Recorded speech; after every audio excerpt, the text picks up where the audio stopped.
такой человек в нашей не так уж давней истории. Кто-то считает его гением, а кто-то сумасшедшим.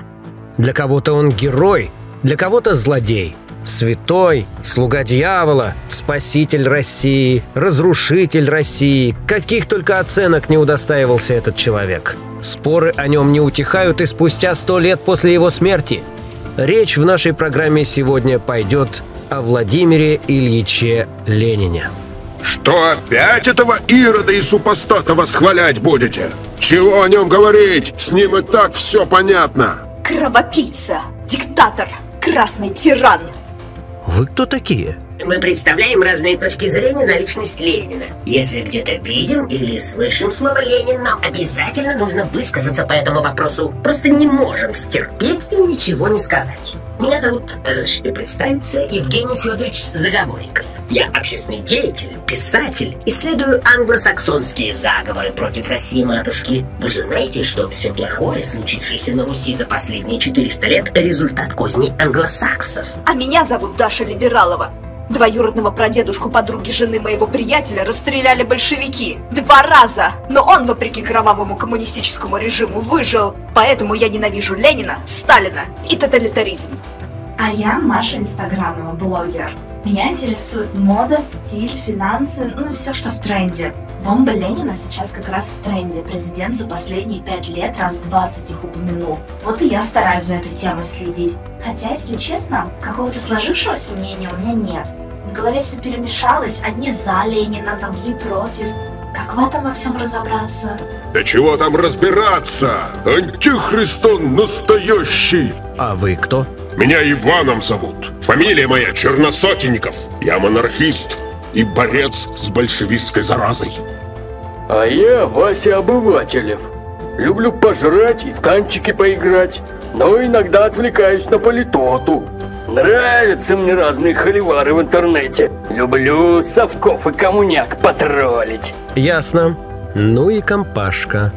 И чего вы хотите, позвольте узнать? Мы тут вам просто так Ленина хвалить не дадим. Будем правду о нем говорить. Ладно, оставайтесь. Так даже интереснее будет. Только чур слишком часто меня не перебивать.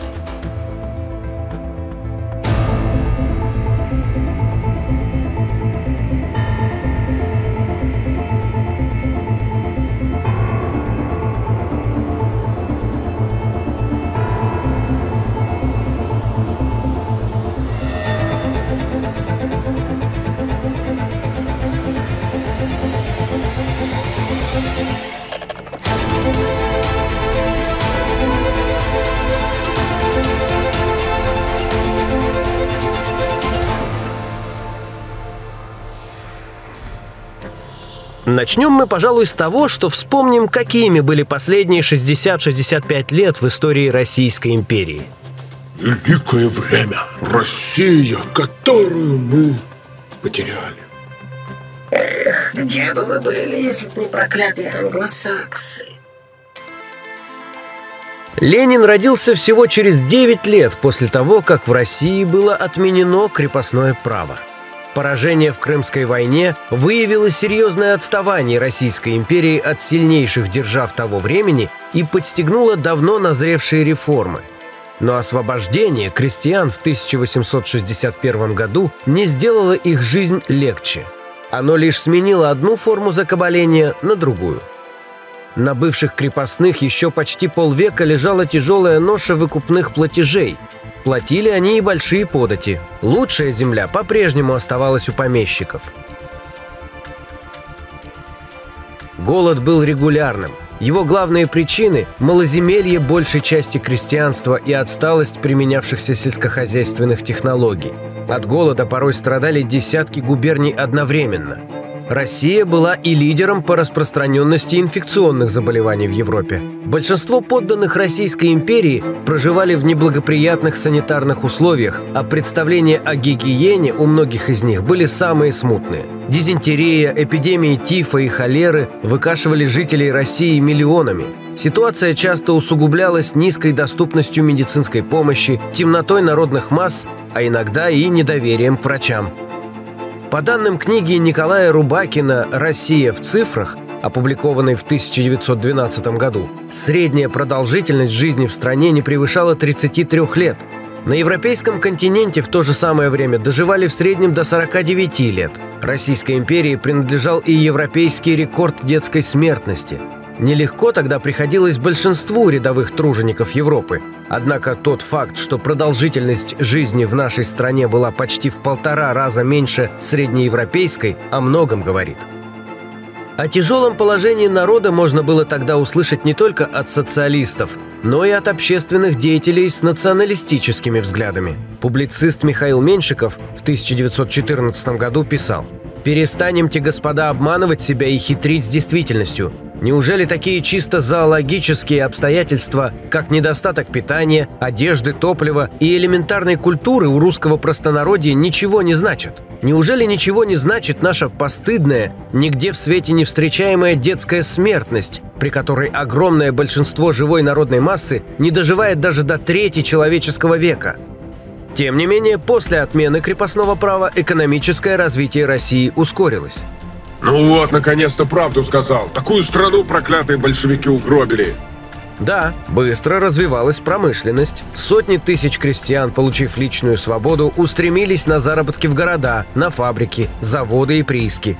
Вот только условия, в которых жил и трудился новый класс, российский пролетариат, были тяжелейшими. Лишь в 1898 году был впервые законодательно ограничен рабочий день до 11,5 часов.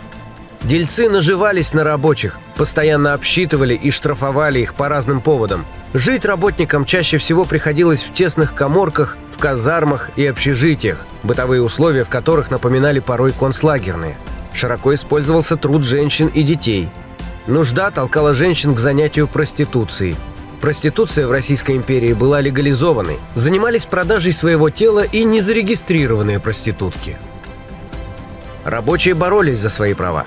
Первые забастовки в России датируются 70-ми годами XIX века, а за 5 лет, с 1881 по 1886 год, в стране было организовано по крайней мере 48 стачек, в которых приняли участие 80 тысяч человек. Попытки рабочих и крестьян выступать с какими бы то ни было требованиями жестоко подавлялись в царской России. В то же время увеличивалось материальное расслоение на селе. Большинство крестьян были безлошадными или однолошадными бедняками. В 1903 году из 10 миллионов крестьянских дворов у 3,5 миллионов лошадей не было. С другой стороны, 1,5 миллиона кулаков владели половиной всех посевов. Эти сельские буржуа быстро богатели. На них батрачили бедняки, наживались они и за счет разных форм ростовщичества. Массы рабочих и крестьян страдали от огромной нужды. При этом богатейшие слои общества купались в роскоши. Миллионы подданных Российской империи не всегда могли поесть досыта хлеба, а царь и его семейство катались на яхтах, оборудованных электровентиляторами и холодильниками. Добавьте к этому унизительное сословное неравенство. Вывески собакам и низшим чинам вход воспрещен в общественных местах, ограничения на получение образования для простонародья – реалии того времени. Только в 1903 году в стране были официально отменены телесные наказания. Но в армии и на флоте издевательства начальства над рядовыми солдатами и матросами так и не прекратились. Лев Николаевич Толстой честно описывал тогдашнюю действительность. Мужики, работники, hands, как это выражают англичане, нужны нам, чтобы работать на нас. Зачем скрывать то, что между нами, господами и мужиками, лежит пропасть? Есть господа и мужики, черный народ. Одни уважаемы, другие презираемы, и между теми и другими нет соединения. Господа никогда не женятся на мужичках, не выдают за мужиков своих дочерей. Господа не общаются, как знакомые с мужиками, не едят вместе, не сидят даже рядом. Господа говорят рабочим «ты», рабочие говорят господам «вы». Одних пускают в чистые места и вперед в соборы, других не пускают и толкают в шею. Одних секут, других не секут. Это две различные касты. Не пытаясь сгладить острые углы, писатель не раз говорил и о растущем недовольстве простонародья богатыми паразитами. Вот запись из дневника Льва Толстого от 13 сентября 1891 года. «Неужели люди, теперь живущие на шее других, не поймут сами, что этого не должно, и не слезут добровольно, а дождутся того, что их скинут и раздавят?» Не было равноправия и среди народов Российской империи. Властями проводилась политика насильственного обрусения других национальностей. Проигранная русско-японская война в который раз проявила отсталость царской России и сильно подорвала авторитет власти. Ну а жестокий разгон мирного шествия рабочих в Петербурге в январе 1905 года стал детонатором Первой русской революции. Экономическое развитие России в последней четверти XIX века и в начале XX в значительной степени шло за счет иностранного капитала. Оно в первую очередь несло прибыль западным инвесторам и отечественной буржуазии, а не улучшение жизни трудового народа. Закабаление иностранным капиталом нарастало. Целые отрасли промышленности попали под контроль зарубежных капиталистов. Эта зависимость привела в итоге к тому, что Российской империи, по сути, как вассалу и младшему партнеру, пришлось вступить в мировую войну на стороне Англии и Франции. Воевала страна плохо. Сказалось накопленное за десятилетия отставание. Снарядный голод, отсутствие собственной фармацевтики, слабое развитие техники в сравнении с наиболее передовыми странами того времени. Война обнажила множество проблем российского государства. При этом буржуи и спекулянты безудержно наживались на мировой бойне. Росли долги страны перед зарубежными банками. Резко ухудшилось и без того тяжелое положение крестьянства и рабочего класса. Зрела революционная ситуация. Война – повивальная бабка революции, как метко однажды заметил Ленин. И весь этот тугой узел экономических и социальных противоречий, завязывавшийся веками, разрубили в 1917 году большевики. Да что ты врешь, вражина? Какой тугой узел? Победили бы в Первой мировой. Константинополь был бы наш. И вообще, ужасный негодяй этот ваш Ульянов Бланк был. Его семья все получила от царя-батюшки. Дворянами были. Но он пошел супротив государя, изменник. И действительно, чего не жилось-то нормально Ленину? Отец при должности, отучился бы на юридическом, стал бы адвокатом, богатых клиентов бы обслуживал, мог бы наслаждаться жизнью. И правда, зачем ему все это нужно было? Делай успешную карьеру, обзаведись хорошим домом, занимайся личностным ростом, стал бы инфлюенсером каким-нибудь. Ну, может быть, дело в том, что некоторые люди думают не только о себе? Есть ведь те, кого беспокоит благополучие всего общества, кто не желает терпеть угнетение, кто неравнодушен к несправедливости и страданиям других людей. По-вашему, Владимир Ильич не мог быть таким человеком? Ленин попал под влияние деструктивной западной идеологии. Так просто Ульяновым воспитывать надо было своих детей как следует. Вот как раз о семье, в которой вырос Владимир Ильич, мы сейчас и поговорим. Отец Ленина, Илья Николаевич Ульянов, был потомком крепостных крестьян, выходцем из небогатой мещанской семьи.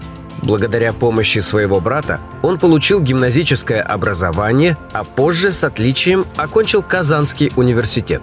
Выдающиеся способности позволили Илье Ульянову сделать редкую и необычайно успешную для человека его происхождения карьеру чиновника. Он дослужился до чина действительного статского советника, стал директором народных училищ Симбирской губернии. Несмотря на свои достаточно консервативные взгляды, Илья Николаевич был прогрессивным и демократичным педагогом.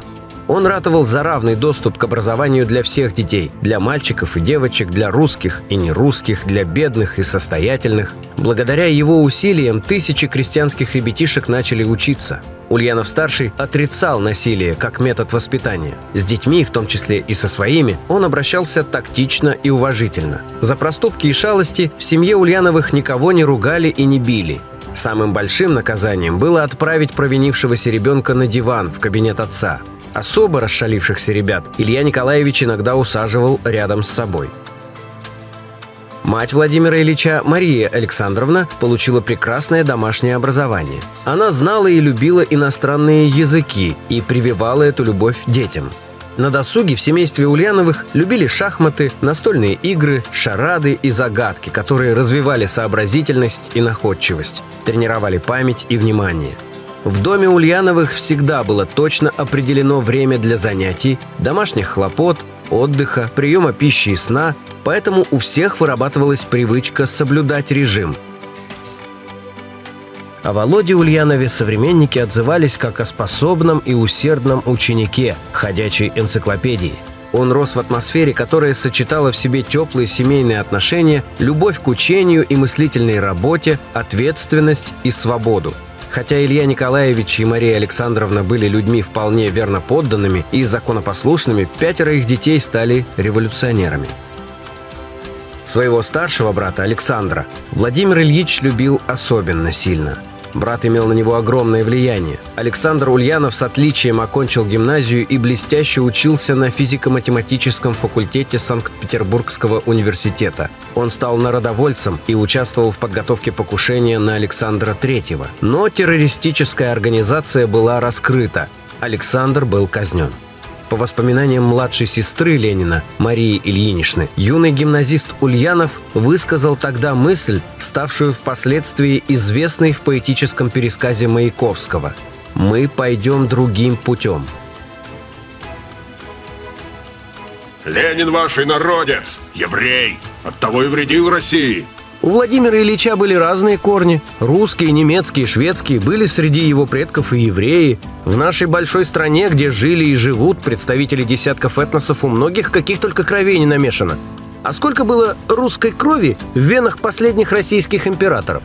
И ничего, и народная, немецкая и датская кровь нисколько не мешает монархистам с огромным почтением к ним относиться. Но и народная кровь Ленина вам покоя не дает. Ну что же, сравнил государей наших, помазанников божьих, с врагом России. Да и говорю же вам, еврей он. Получается, по национальному вопросу у вас такие же взгляды, что и у одного небезызвестного германского политика? Во всех бедах человечества обвиняете евреев? Ты того, попрошу не приравнивать. Это совсем разные вещи. Ну да. Если расизм, шовинизм и ненависть к другим народам подаются под соусом русского патриотизма, то это, конечно же, совсем другое. Это сразу меняет дело. Да что ты меня путаешь? Да я... Ладно, не нервничайте. Я, пожалуй, продолжу свой рассказ. В августе 1887 года Ленин поступает на юридический факультет Казанского университета, но уже в декабре его исключают за участие в студенческих протестах. Почти год он проводит в деревенском доме своих родственников. Здесь он много читает, большое влияние на него оказывают труды Чернышевского. В России уже не первый год распространяется учение Карла Маркса. Есть уже и собственные теоретики марксизма, виднейший из которых Георгий Плеханов. Маркс открыл основные законы экономического и политического развития общества. Он первым вскрыл механизмы эксплуатации в разных экономических формациях и научно обосновал, что развитие человечества немыслимо без борьбы классов и революций. В недрах феодального строя зародился класс буржуазии, сыгравший решающую роль в уничтожении феодальных порядков. Точно так же капитализм породил класс, который станет его могильщиком – класс наемных рабочих. В результате революции средства производства из частных рук капиталистов перейдут в коллективную собственность людей труда. А возглавить эту борьбу должен авангард рабочего класса – революционная коммунистическая партия. В 1889 году Владимир Ульянов начинает самостоятельно осваивать теорию Маркса. Он оттачивает навыки самообразования, участвует в работе марксистских кружков, сначала в Казани, затем в Самаре. В ноябре 1891 года по разрешению властей Ленин сдает экстерном экзамены за курс юридического факультета Санкт-Петербургского университета. Какое-то время он работает помощником у присяжного поверенного в Самаре, но карьера юриста его не привлекает. Главной страстью Владимира Ульянова уже стала революция. Он все тверже стоит на позициях марксизма. В 1893 году Ленин переезжает в Петербург. Молодой революционер быстро становится известной фигурой в среде местных социал-демократов. В то время главным тормозом для распространения марксизма в России было движение народников. Народники считали, что под руководством интеллигенции крестьянство свергнет царизм и установит социализм. Не сумев повести за собой крестьянские массы, народники решили бороться против царского режима своими силами. Они делают ставку на индивидуальный террор и героев-одиночек. Тайное общество «Народная воля» устраивает успешное покушение на Александра II, но убитого монарха на троне сменяет его наследник. Очевидно, что народовольцы напрасно тратят свои силы и лишь мешают развитию рабочего движения в России. Много сделал для идейного разгрома народников Георгий Плеханов. Но окончательное поражение народничеству нанес своими работами Ленин. Уже первые книги и статьи Владимира Ильича ставят его в один ряд с самыми видными теоретиками марксизма в России, такими как Плеханов и Аксельрод. В 1895 году Ленин объединяет все марксистские кружки Петербурга в союз борьбы за освобождение рабочего класса. Начинается массовая агитация среди рабочих. Союз руководит и стачками. Марксизм соединяется в России с рабочим движением. Политическая деятельность Ленина замечена царским правительством. Он арестован и помещен в тюрьму. В 1897 году Ленин отправляется в ссылку. В 1900-м Владимир Ульянов покидает родину. До 1917 года он живет и работает в основном за границей, постоянно поддерживая связи с Россией. Еще в 1898 году российские социал-демократы попытались объединиться в партию, но на первом съезде РСДРП сделать этого не удалось. Требуется соединить разрозненные организации, преодолеть их идейный разброд и кустарничество. С этой целью Ленин создает первую общерусскую газету революционных марксистов «Искру». В 1903 году образуется Российская социал-демократическая рабочая партия. И сразу в ней обозначается раскол на две фракции. Ленин настаивает на том, что все члены партии обязаны подчиняться строгой партийной дисциплине. Ядром организации должны стать профессиональные революционеры, хорошо владеющие марксистской теорией и всецело преданные своему делу. Но некоторые социал-демократы против боевой революционной партии ленинского типа. Они поддерживают анархию и организационную раздробленность. Им куда больше по душе безответственность интеллигентского индивидуализма. Такая партия никогда бы не смогла возглавить борьбу рабочего класса. Часть РСДРП, вставшую на сторону Ленина, называют большевиками, а тех, кто выступил против ленинской линии – меньшевиками. Кризис самодержавия в 1905 году приводит к началу Первой русской революции. Ленин тайно возвращается в Россию. Несмотря на то, что царское правительство подавило революцию, она многому научила большевиков. Народные массы начинают избавляться от веры в доброго царя-батюшку. Крестьянство показывает, что оно может быть союзником рабочих в революционной борьбе. Массы получают важнейший политический опыт организации советов и работы в них. После поражения революции начинаются годы Столыпинской реакции. Большевики борются за сохранение партии. Они не допускают распуска нелегальных структур РСДРП, как этого хотят меньшевики-ликвидаторы, и не прекращают участие в легальной общественно-политической деятельности, как этого требует часть большевиков, так называемые «отзависты». Разногласия между большевиками и меньшевиками нарастают. Меньшевики все чаще склоняются к политике соглашательства и к отказу от революционной борьбы. На Пражской конференции 1912 года большевики и меньшевики расходятся окончательно. В 1914 году начинается Первая мировая война. Большевики – единственная пролетарская партия Второго интернационала, которая выступает за то, чтобы бойню, развязанную хозяевами финансового капитала, превратить в гражданскую войну против капиталистов.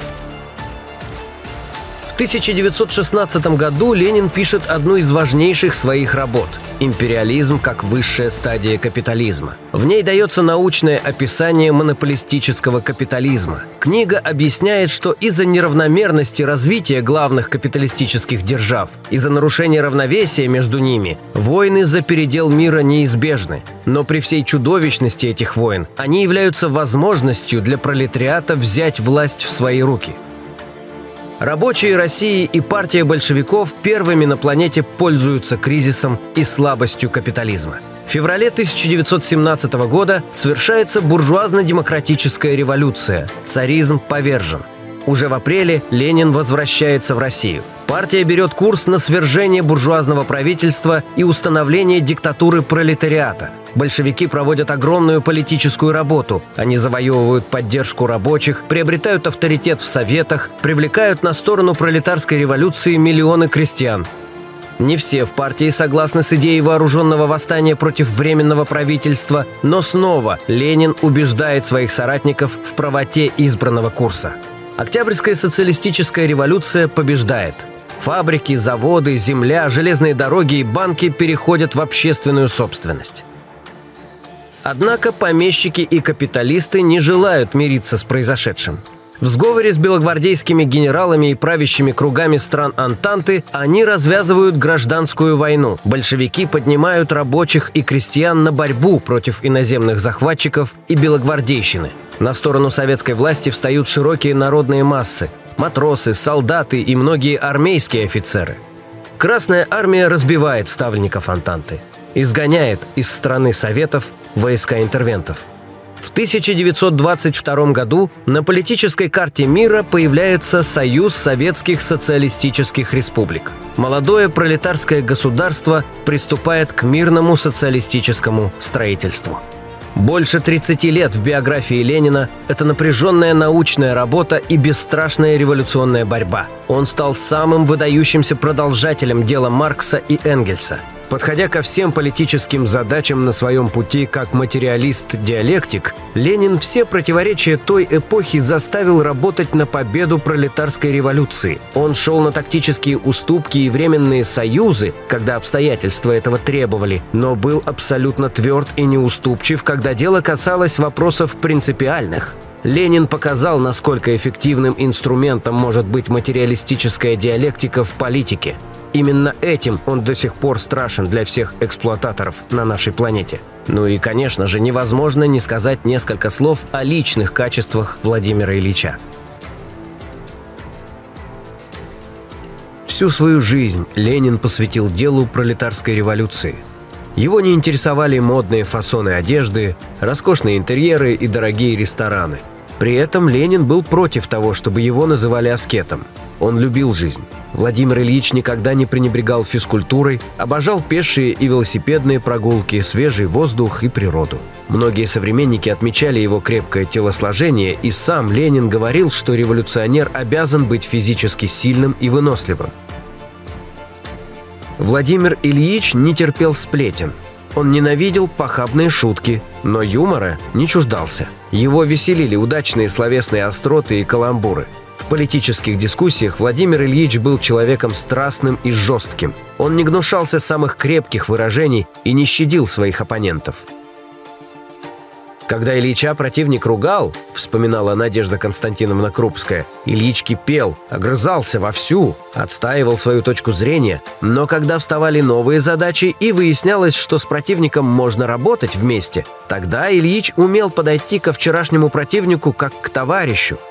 Ленин во всем был человеком дела. Он не любил опозданий и напрасной траты времени. Ему не нравились общие рассуждения на собраниях и заседаниях. От собеседников и докладчиков он всегда требовал конкретных фактов, цифр или документов. Первый руководитель советского государства на дух не переносил словословия в свой адрес и всегда пресекал попытки петь ему дифирамбы. Управляющий делами Совета народных комиссаров Бонч-Бруевич однажды необоснованно поднял Ленину зарплату. Владимир Ильич это решение отменил как незаконное, а Бонч-Бруевичу объявил строгий выговор. Наверное, лучше всего о двух самых важных чертах Ленина как личности сказал первый нарком просвещения Луначарский. В характере Владимира Ильича отсутствовало то, что Луначарский назвал личничеством. Ленин прекрасно осознавал свои способности и свою роль в истории, но был лишен всякого самолюбования. Он не был сосредоточен на собственной персоне, не носил себя словно драгоценный сосуд. Его скромность была настоящей, естественной. Ленин весь без остатка был поглощен делом освобождения человечества от иго частнособственнической эксплуатации. И, как отмечал Луначарский, свою личность он передал целиком в коммунистическую кузницу. Он трудился самоотверженно, честно, ответственно и дисциплинированно, не ожидая какой бы то ни было награды. Именно такое отношение к труду будет естественным для всех в коммунистическом обществе. И Ленин своей жизнью показал, как должен жить, бороться и трудиться настоящий коммунист. А вторую важнейшую черту ленинского характера нарком просвещения определил так. Владимир Ильич был человек необыкновенно веселый. Причиной подобного неиссякаемого оптимизма, по словам Луначарского, было то, что Ленин, как марксист, понимал историческую неизбежность победы коммунизма. Не слепо и фанатично верил в эту победу, а как ученый предвидел ее, зная законы исторического развития общества. Да этот ваш Ленин сгубил веру православную и уничтожил церковь. Сколько гонений при нем было на верующих и батюшек. Никаких гонений на людей из-за их вероисповедания при большевиках не было. Да, коммунисты открыто провозглашали, что они атеисты. Советское государство могло быть только светским. И об этом Ленин прямо заявлял. Всякий должен быть совершенно свободен исповедовать какую угодно религию или не признавать никакой религии, то есть быть атеистом. Никакие различия между гражданами в их правах в зависимости от религиозных верований совершенно недопустимы. Церковь отделялась от государства и лишалась его поддержки. Но заставить кого-то силой отказаться от своих религиозных убеждений никто не имел права. А вот священники, которые брали в руки оружие или начинали бороться с советской властью другими способами, карались как классовые враги. Но при чем здесь гонение на веру? Из-за вас в России рухнули все моральные устои. И снова вы говорите абстракциями. По каким именно устоям вы тоскуете? По праву господ из высших сословий и богачей помыкать простым солдатам, рабочим или крестьянинам? Владимир Ильич ни в какую вечную мораль, спущенную свыше, не верил. Материалист и диалектик, он прекрасно понимал, какой класс господствует, тот и определяет мораль для общества. Тысячи лет сначала рабовладельцы, затем феодалы и, наконец, капиталисты паразитировали на своих собратьях по роду человеческому. Ленин нанес эксплуататорским порядкам непоправимый урон, создал опасный прецедент. Понятно, что для эксплуататоров он исчадие ада, чуть ли не сам сатана во плоти. Неудивительно, что всеми силами капиталисты вместе со своей интеллектуальной обслугой демонизируют вождя первой победившей пролетарской революции. Им пугают, его изображают чудовищем, кричат о том, что он разрушал традиционные ценности. Но самая главная ценность, за которую они переживают, это их традиционное право жить за счет наемного труда.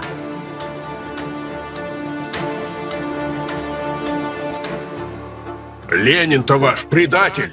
Во время войны устроил переворот, а большевики разлагали солдат на фронте своей пропагандой. И вообще они были агентами Германии. Ну что вы, большевики были агентами Великобритании. Я об этом писал в своих книгах. Англичанка гадит снова, и англичанка возвращается, чтобы нагадить еще раз. Абсолютно точно он был британским агентом. А чего плохого в том, чтобы дружить с Великобританией? Это свободная, демократическая страна. Заткнись! Молчите. Вот видите, вы даже не можете определиться, чьим агентом был Владимир Ильич. А если рассуждать логически? Я, конечно, понимаю, что логика не ваш конек, и все же давайте попробуем. Для начала посмотрим на главный результат гражданской войны. Советы взяли под контроль большую часть бывшей Российской империи. Брестский мир, которым их попрекают больше сотни лет, был вынужденной временной уступкой Германии. 25 февраля 1918 года в статье «Тяжелый, но необходимый урок» Ленин писал: «Преступление с точки зрения защиты Отечества принимать военную схватку с бесконечно более сильным и готовым неприятелем, когда заведомо не имеешь армии. Мы обязаны подписать с точки зрения защиты Отечества самый тяжелый, угнетательский, зверский, позорный мир не для того, чтобы капитулировать перед империализмом, а чтобы учиться и готовиться воевать с ним серьезным, деловым образом». Конец цитаты. Тактика Ленина и здесь оказалась верной. Брестский договор был аннулирован в ноябре того же года. Большевики сумели создать мощную рабоче-крестьянскую армию, которая в итоге заставила белогвардейцев с интервентами убраться из России. Молодая страна Советов отстояла свою независимость. В 1922 году был образован СССР. Кроме того, большевики отказались выплачивать долги Временного правительства и царской России, а это были миллиарды золотых рублей. Как-то странно получается. Чьими же агентами были большевики, если интервенты не добились от них, чего хотели? Более того, СССР всего через 15-20 лет стал могучим государством и костью в горле у всех ведущих капиталистических держав планеты. Неужели кайзеровская Германия спонсировала большевиков только для того, чтобы через четверть века они на голову разбили Германию гитлеровскую? В интернете стала вирусной такая шутка. Немцы, когда завербовали Ленина и заплатили ему золотом, сказали: как возьмете власть, сразу начинайте открывать НИИ и университеты, стройте электростанции, создайте боеспособную армию и обеспечьте весь советский народ бесплатной медициной и всеобщим образованием. Откуда растут ноги у мифа о том, что Ленин – агент кайзера? Ответ на этот вопрос лежит на поверхности. После февральской революции политическое влияние большевиков стремительно возрастало. Для того, чтобы дискредитировать Ленина и его партию, Временное правительство, а также союзники России по Антанте и распространяли подобные слухи. Понятны интересы российских, британских и французских буржуев. Русский солдат нужен был им на фронте в качестве пушечного мяса. Сталин так описывал положение дореволюционной России среди ведущих держав того времени. Царская Россия была величайшим резервом западного империализма не только в том смысле, что она давала свободный доступ заграничному капиталу, державшему в руках такие решающие отрасли народного хозяйства России, как топливо и металлургию, но и в том смысле, что она могла поставить в пользу западных империалистов миллионы солдат. Вспомните 14-миллионную русскую армию, проливавшую кровь на империалистических фронтах для обеспечения бешеных прибылей англо-французских капиталистов. Конец цитаты.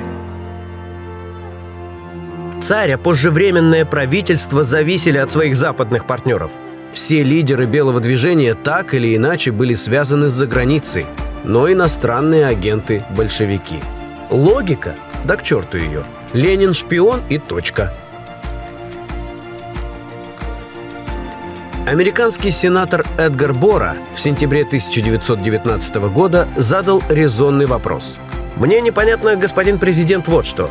Если Ленин не представляет массы русского народа, то почему адмирал Колчак и другие, заявляющие, будто они представляют русский народ, не имеют поддержки со стороны самого русского народа, а полностью зависят от поддержки из-за границы?» Конец цитаты. А советский военачальник Михаил Фрунзе писал: «Каждый дурак может понять, что там, в лагере наших врагов, как раз и не может быть национального возрождения России, что как раз с той стороны и не может быть речи о борьбе за благополучие русского народа. Потому что не из-за прекрасных же глаз все эти французы, англичане помогают Деникину и Колчаку. Естественно, что они преследуют свои интересы. Этот факт должен быть достаточно ясен, что России там нет, что Россия у нас». Конец цитаты. По сути, в результате гражданской войны наша страна вышла из полуколониального подчинения английскому и французскому капиталу, стала по-настоящему независимым государством. Так что или кого предали большевики? Чаще всего говорят о том, что больше всего пострадал от революции русский народ. Но разве запретили большевики русскую культуру, классическую русскую литературу, лучшие произведения русского музыкального искусства? Напротив, куда больше людей после революции смогли приобщиться к этим культурным сокровищам. Можно посмотреть на возросшие в советское время тиражи русских писателей-классиков, на ставшие доступными для миллионов рабочих и крестьян музеи, выставки, театры, художественные и музыкальные школы. А русский язык действительно стал по-настоящему общим языком для всех народов бывшей Российской империи. До того у миллионов людей выучить его не было возможности, как не было возможности вообще получить хоть какое-то образование. Да и вообще культуры всех народов страны получили при советской власти мощнейший импульс к развитию. Но кое-что русское все же было беспощадно уничтожено. Русский барин исчез как класс. Русские помещики и капиталисты исчезли. Точно так же, как исчезли казахские и узбекские баи, украинские паны и прочие угнетатели. Вместе с ними пропали все их лакеи, помощники и прихлебатели. Многовековые порядки частнособственнической эксплуатации были разрушены. Если вы настаиваете на том, что Ленин предатель, то да, это отечество Отечество господское он действительно предал. Точнее, Ленин большую часть своей жизни был его последовательным врагом и никогда этого не скрывал. Обвинение в том, что Ленин изменил буржуазно-помещичьей России, чтобы за деньги угодить другому капиталистическому государству, абсурдно.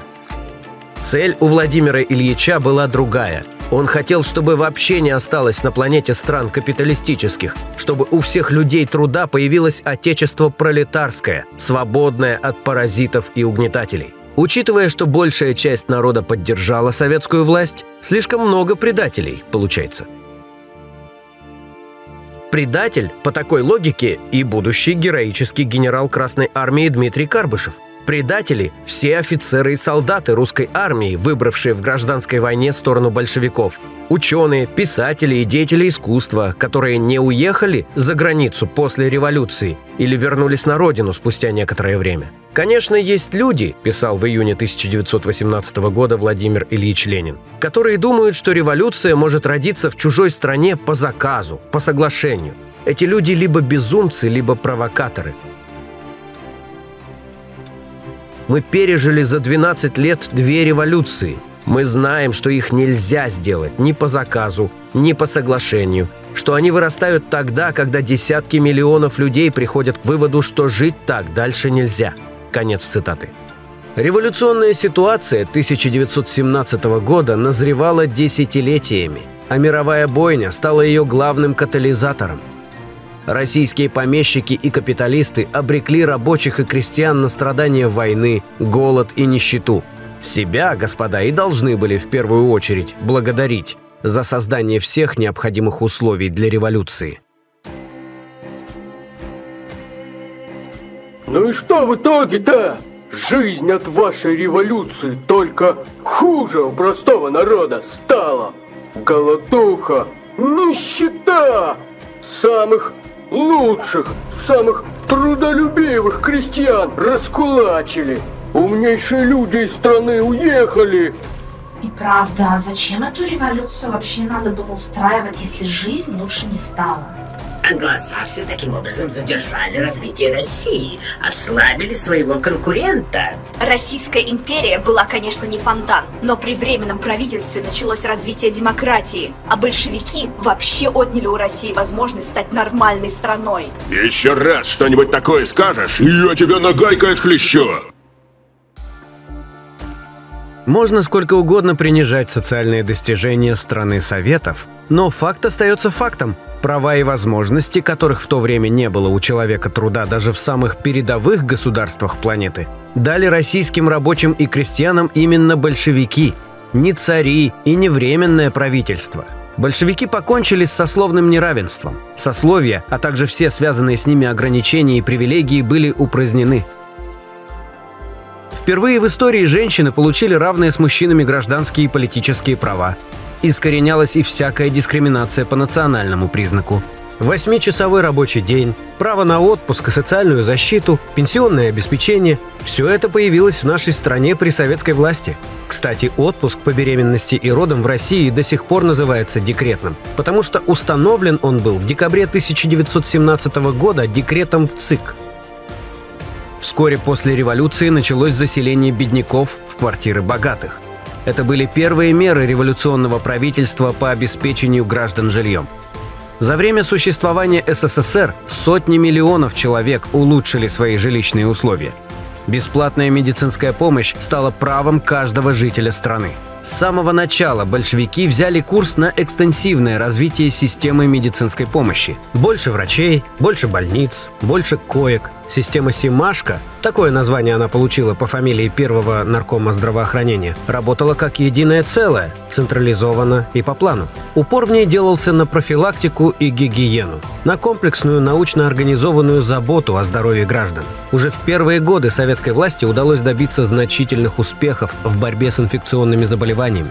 Например, к 1927 году заболеваемость сыпным тифом снизилась по сравнению с 1912 годом в 89 раз. Снижалась заболеваемость и так называемыми социальными недугами, главной причиной которых всегда была крайняя нищета. В 1940 году в стране было почти в 6 раз больше врачей, чем в 1913. Росла продолжительность жизни советских граждан, улучшалось состояние их здоровья, неуклонно снижалась детская смертность. В 1919 году в молодой стране Советов началась ликвидация безграмотности. К 1936 году через ликбез прошло около 40 миллионов человек. По данным переписи 1939 года, уже 90% советских граждан в возрасте от 16 до 50 лет были грамотными. Из года в год в СССР увеличивалось число учащихся школ, средних специальных и высших учебных заведений. Культурный и образовательный уровень советского общества постоянно повышался. Было покончено с такими уродливыми язвами дореволюционной России, как проституция и беспризорность. В 1930 году закрылась последняя биржа труда. В СССР была полностью ликвидирована безработица. Еще шла гражданская война, а в стране уже открывались десятки научно-исследовательских институтов. Всесторонне поддерживалась работа передовых ученых. Именно тогда большевики закладывали фундамент великой советской науки. Не оставались без внимания искусство и культура, развивалось музейное дело. По заданию и под руководством Ленина началась реализация государственного плана развития электроэнергетической отрасли. План Гойл-Ро станет важнейшей частью будущей индустриализации. Страна совершила гигантский рывок в развитии. Она кардинально изменилась. Очень сильно изменились и люди. В своей статье, посвященной 20-летней годовщине социалистической революции, советский педагог Макаренко писал: «Мы научились быть счастливыми в том высочайшем смысле, когда счастьем можно гордиться. Мы научились быть счастливыми в работе, в творчестве, в победе, в борьбе. Мы познакомились с радостью человеческого единения без поправок и исключений, вызванных соседством богача.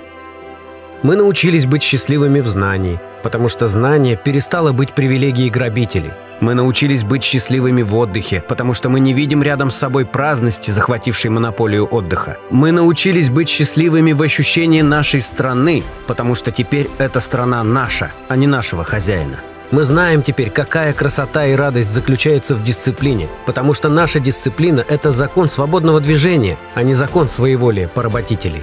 Конец цитаты. СССР не был раем на земле. Это было общество строящегося коммунизма, общество, где новый экономический уклад только формировался. «Социализм – не готовая система, которой будет облагодетельствовано человечество», – писал Ленин. Советский Союз все время своего существования был объектом агрессии могущественных капиталистических держав. Не прекращалась классовая борьба и внутри СССР, и мы помним, какие силы в итоге взяли в ней верх. Но и тот несовершенный Советский Союз обеспечивал сотням миллионов своих граждан куда лучшие условия жизни, чем те, что мог бы им дать капитализм. Даже сегодня, через 30 с лишним лет после уничтожения СССР, многие люди с теплотой вспоминают социальные блага, считавшиеся в советское время само собой разумеющимися. Они испытывают ностальгию по психологической атмосфере социалистического общества и по тем отношениям, которые были тогда между людьми. У миллионов людей появилась возможность сравнить социальные гарантии пролетарского государства с бесправием человека труда, кредитным рабством, безработицей и другими прелестями современной рыночной экономики.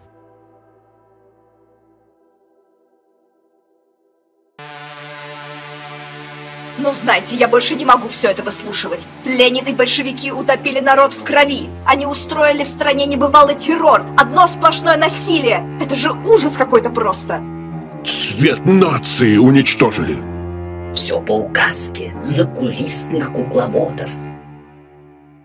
А давайте послушаем ответ самого Владимира Ильича на ваши и другие подобные претензии. Обратимся к тексту его письма американским рабочим, которое датировано 20 августа 1918 года.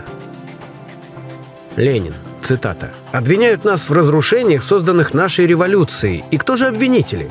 Прихвостни буржуазии. Той самой буржуазии, которая за 4 года империалистской войны, разрушив почти всю европейскую культуру, довела Европу до варварства, до одичания, до голода. Эта буржуазия требует теперь от нас, чтобы мы делали революцию не на почве этих разрушений, не среди обломков культуры, обломков и развалин, созданных войной, не с людьми, одичавшими от войны. О, как гуманна и справедлива эта буржуазия!» Ее слуги обвиняют нас в терроре. Английские буржуа забыли свой 1649, французы свой 1793 год. Террор был справедлив и законен, когда он применялся буржуазией в ее пользу против феодалов. Террор стал чудовищен и преступен, когда его дерзнули применять рабочие и беднейшие крестьяне против буржуазии. Террор был справедлив и законен, когда его применяли в интересах замены одного эксплуатирующего меньшинства другим эксплуататорским меньшинством. Террор стал чудовищен и преступен, когда его стали применять в интересах свержения всякого эксплуататорского меньшинства, в интересах действительно огромного большинства, в интересах пролетариата и полупролетариата, рабочего класса и беднейшего крестьянства. Буржуазия международного империализма перебила 10 миллионов человек, искалечила 20 миллионов на своей войне. Войне из-за того, английским или немецким хищникам господствовать над всем миром. Если наша война, война угнетенных и эксплуатируемых против угнетателей и эксплуататоров будет стоить полумиллиона или миллиона жертв во всех странах, буржуазия скажет, что первые жертвы законны, вторые преступны. Пролетариат скажет совсем другое.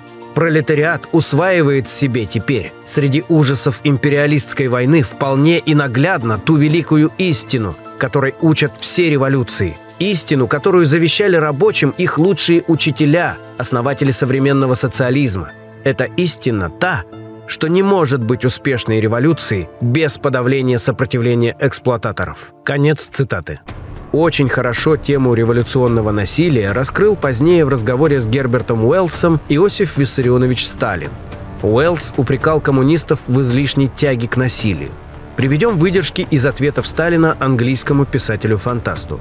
Сталин, цитата: «Замена одного общественного порядка другим общественным порядком является сложным и длительным революционным процессом. Это не просто стихийный процесс, а это борьба. Это процесс, связанный со столкновением классов. Капитализм сгнил, но нельзя его сравнивать просто с деревом, которое настолько сгнило, что оно само должно упасть на землю. Нет.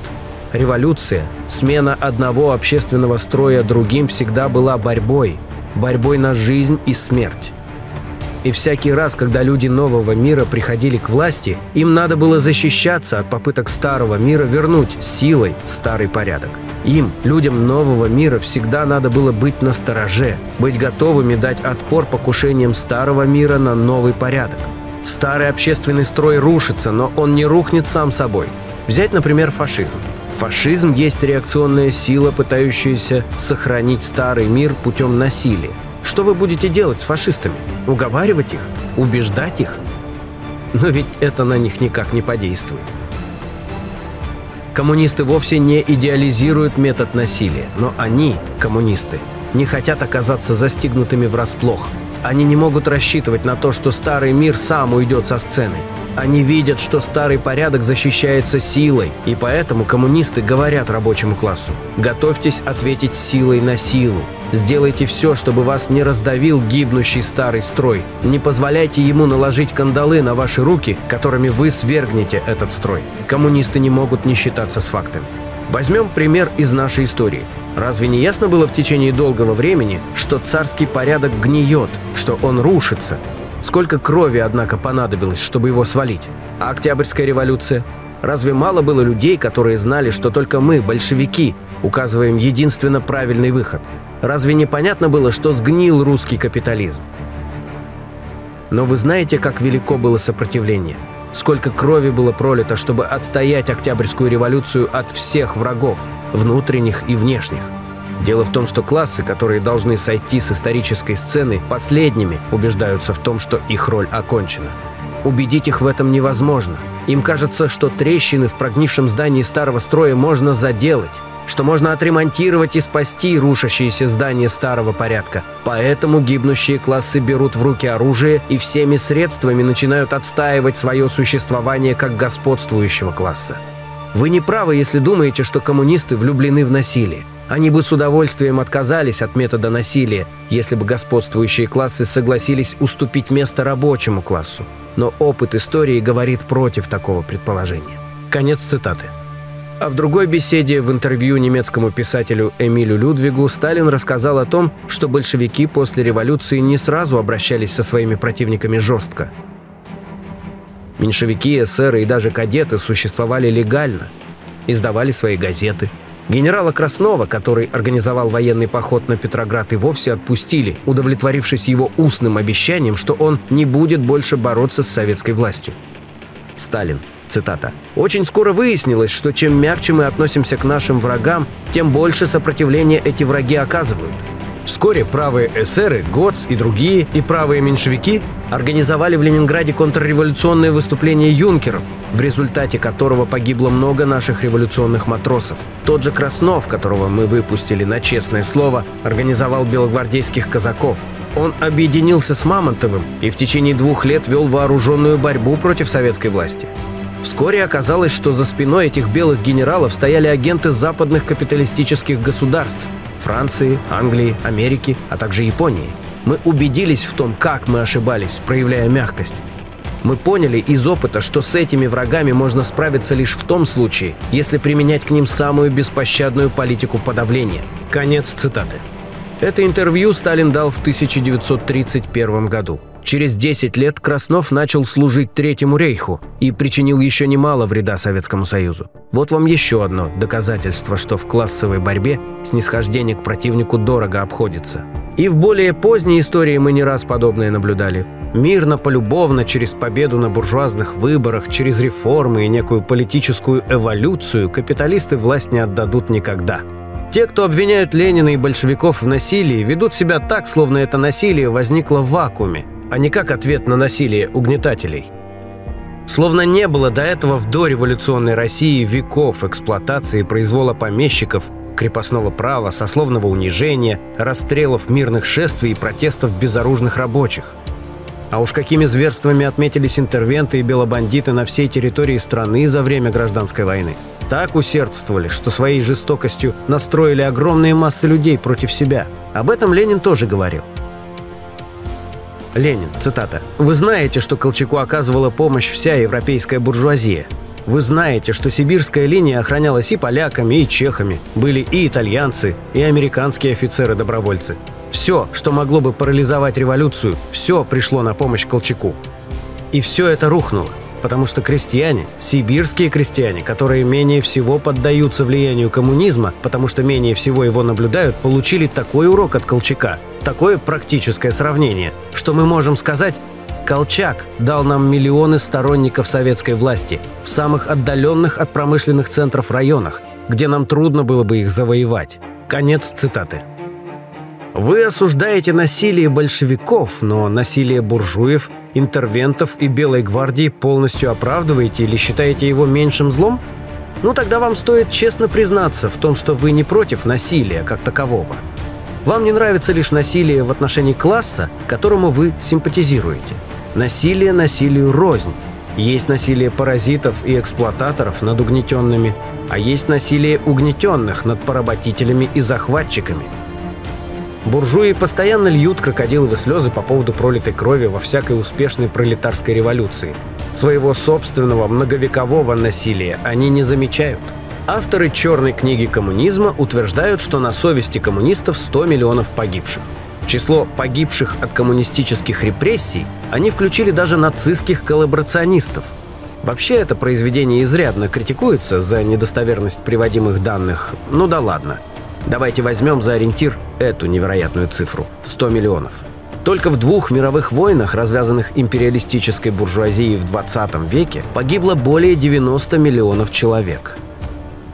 А сколько было военных вторжений в разные страны планеты после 1945 года? В Корее, Вьетнаме, Ираке счет убитых также шел на миллионы. И кто считал погибших от голода, организованного капиталистами, от кризисов, безработицы, бездомности и отсутствия медицинской помощи? Это другое, тут понимать надо. Просто кто-то не вписался в рынок. Причем тут капитализм, правда? Буржуи лицемерно болтают о недопустимости насилия и одновременно всю свою историю топят человечество в крови. Коммунисты же честно говорят, что насилие прекратится лишь вместе с классовой борьбой. То есть только после того, как на планете будут обобществлены все средства производства и перестанет существовать деление людей на классы.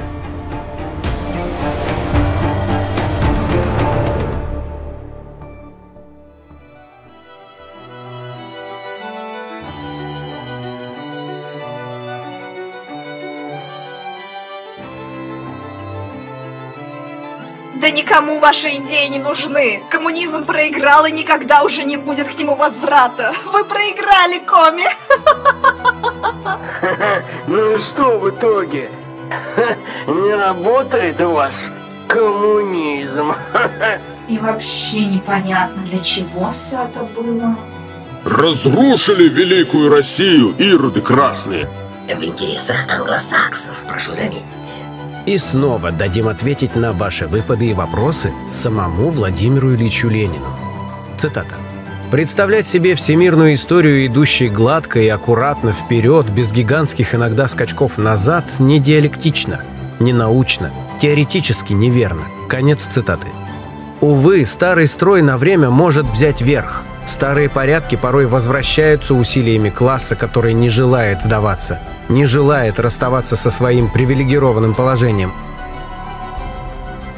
Но, к счастью для человечества, прогресс не прекращается после одной, нескольких или даже многих неудач революционеров. Не одна сотня лет ушла на то, чтобы капитализм утвердился на планете в качестве господствующей экономической системы. На пути к власти класс буржуазии многократно терпел поражение, но в итоге весь мир перешел к капиталистическому способу производства, поскольку он был более прогрессивным, а феодализм окончательно изжил себя. Историей станет и капитализм. Эксплуатация и безработица, торги на биржах и экономические кризисы, империалистические войны и роскошь олигархов, бесправие труда и всевластие капитала уйдут в прошлое, как гладиаторские бои в Древнем Риме, как барщина и рыцарские поединки Средневековья. Даже сейчас, когда кажется, что ничего в основах жизни общества не меняется, человечество движется к новому экономическому укладу. Противоречия капитализма обостряются. Ну а влияние, огромное влияние, которое оказали на этот процесс Великая Октябрьская революция, Ленин и большевики, сохраняется до сих пор. Владимир Ильич Ленин, цитата. «Никакая сила в мире не может взять назад того, что советское государство было создано. Это всемирно-историческая победа. Сотни лет государства строились по буржуазному типу, и впервые была найдена форма государства небуржуазного. Может быть, наш аппарат и плох, но говорят, что первая паровая машина, которая была изобретена, была тоже плоха, и даже неизвестно, работала ли она. Но не в этом дело, а дело в том, что изобретение было сделано. Пускай первая паровая машина по своей форме и была непригодна, но зато теперь мы имеем паровоз. Пусть наш государственный аппарат из рук вон плох, но все-таки он создан. Величайшее историческое изобретение сделано». Конец цитаты. Октябрьская революция дала миру пример общества, где все устраивается не в интересах класса частных собственников, а в интересах тех, кто трудится.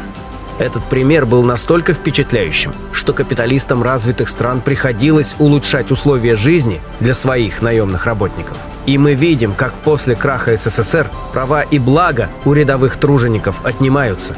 Конкурировать западным капиталистам больше не с кем, и так сойдет.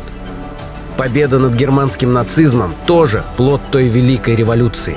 Советский Союз показал, что экономика страны с общественной собственностью на средства производства и планом способна противостоять мощнейшей экономике и армии капиталистической Европы. Трудно представить, в какой ад была бы превращена планета, если бы во Второй мировой победили нацисты. Да и сама Россия, не будь она социалистической, с огромной вероятностью была бы уничтожена и поглощена более сильными империалистическими хищниками. Октябрьская революция осветила десяткам стран путь антиколониальной и классовой борьбы. Вдохновила их на освобождение от колониального и капиталистического гнета. Что бы ни говорили о Китае сегодня, как бы горячо ни спорили о том, является ли КНР капиталистическим или социалистическим государством, свою независимость эта страна обрела именно благодаря коммунистам. Великий Октябрь изменил расстановку сил в мире навсегда. В большинстве стран планеты интерес к марксизму-ленинизму растет, и сегодня самые популярные политические публицисты в мире – это Карл Маркс и Владимир Ильич Ленин. Но давайте представим себе абсолютно невероятную ситуацию.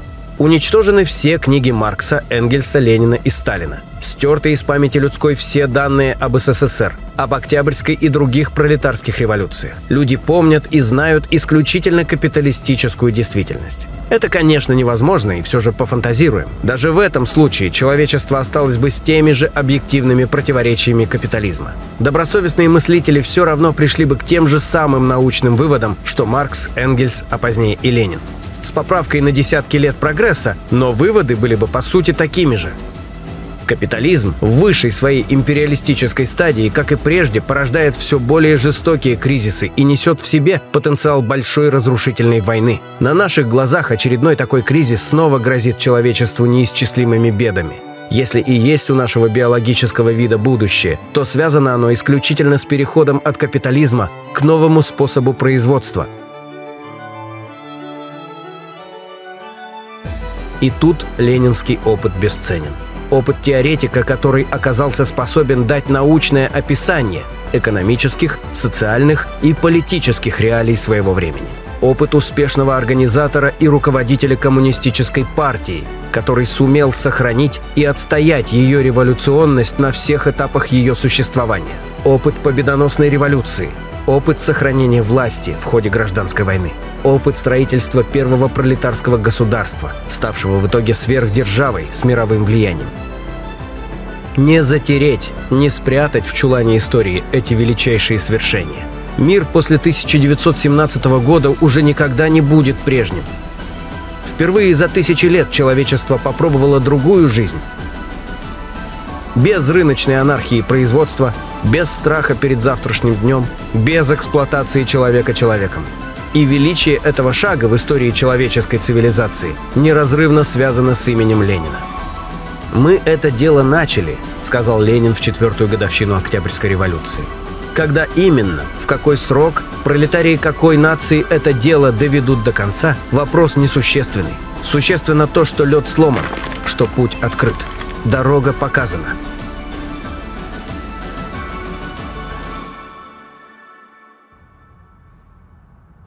Я что-то не в ресурсе. Как же меня утомляют такие разговоры, необходимость много думать.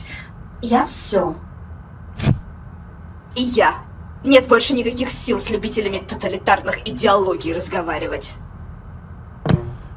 Агенты англосаксов.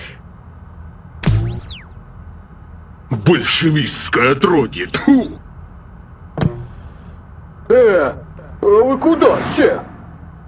Я тут один оставаться не буду.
Что такое советская власть?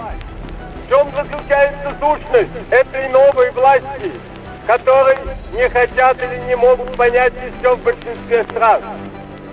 Сущность ее, привлекающая к себе рабочих каждой страны все больше и больше, состоит в том, что прежде государством управляли так или иначе богатые или капиталисты, а теперь первый раз управляют государством. Притом в массовом числе как раз те классы, которых капитализм угнетал. Даже в самой демократической, даже в самой свободной республике, пока остается господство капитала, пока земля остается в частной собственности, государством всегда управляет небольшое меньшинство, взятое на 9/10 из капиталистов или из богатых.